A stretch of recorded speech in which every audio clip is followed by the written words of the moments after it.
So, let's talk about fake it till you make it habang naglilinis ako ng kwarto.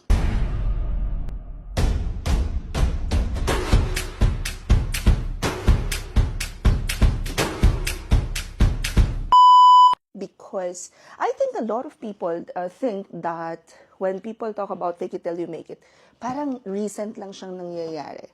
But guys, no. Actually, even before pandemic, I have seen so many coaches and mentors from the Philippines teaching it. And quite frankly, they're teaching it the wrong way. Like, ang dami tuloy ngayon na iniisip na when you say fake it till you make it, all you have to do is fake your way through. Meaning, pag tinanong ni client, may experience ka ba dito? You just say yes kahit wala. And sa context na yon, mali talaga. Mali yung ginagawa. However, what other people in the US na nakita ko na gumagawa din ito are doing is much better than how mentors or local coaches here in the Philippines are executing it. Kasi what they are doing dito sa Pilipinas is you stop. Pag nakuha mo na yung client, you stop. You work your way through it. You said, yes, you can do it. You know how to use this. You know how to do that. And then you stop.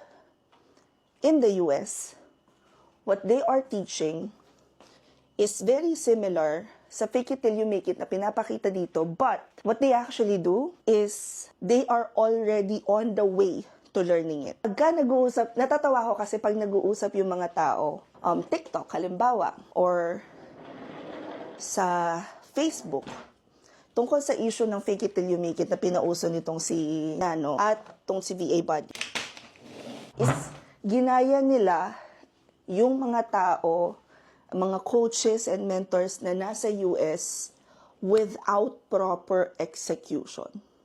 And that's a little bit more terrifying compared to yung mga tao na marunong naman talaga, may transferable skills, hindi lang alam kung paano gagawin.